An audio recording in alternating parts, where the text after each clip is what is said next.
Hello YouTube, welcome back to another Epicseven rapid review and build guide where I tell you everything you need to know about a character in 3 minutes or less. Today's guest is going to be DDR or Death Dealer Ray. A lot of people like to say that we finally have Dance Dance Revolution at Epicseven. Anyways, starting to build DDR is going to be quite difficult for newer players, simply because his base speed is so low and we really want him to have high speed, so it puts him in a tough situation for most people. His stat priority is still going to be speed to HP/defense to effectiveness. Focusing these stats will allow him to be tanky enough to survive, which will allow Venom to work the enemies down. This being said, there are a few ways people are building him. I'd say the most common is speed/effectiveness or counter/effectiveness. The two sets don't really matter, but again, effectiveness is pretty beneficial simply because it gives them the extra hit chance to hit those sleeps. People are still testing things out, so if this has changed, I will update in the comments. As far as artifacts go on DDR, we again are seeing a few options being used more than most, where people are focused on keeping him alive or increasing his effectiveness. So the first example is going to be Celestine, which is Dian's artifact, which helps keep him alive or keep the team alive. The next option is going to be Water's Origin is another great choice, as well as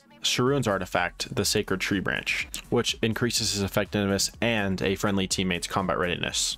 For skills, his skill 1 has a chance to sleep the target before detonating all Venom debuffs on them, and his skill 2 is a CR push that gives his team Pestilence, which is an undispellable buff that lasts for 2 turns, and anytime they hit an enemy, it gives them Venom. His skill 3 is an AoE that has a chance to sleep the enemies, as well as give them Venom. This also does extra damage based on injuries that they do have. His skill set is quite interesting one. It really helps out who he works well with. For example, Sharoon, who is also another Venom dealer, works great with him, and injury units like Bellion also synergize well, because with him bringing big cleavers like Ida, it also helps spread debuffs. For example, if you're to skill 2 and then soul burn on Ida and then use your skill 3, you could get up to 8 Venom procs on the enemy team, which is a lot of damage. But like normal with these heavy debuff units, they get heavily countered by cleansers like Dustina, Meteor, Cowrick, or maybe Dian. And overall, in the current state, this is not the best unit, and it is mainly because of his extremely low speed. If you can get him faster than 280 to 290 speed, you will start to see him have a huge potential for those cheese comps, like I said with Ida. But using him with injury until then is probably going to be your best bet to get him to work at all. But share how you guys are building him in the comments below.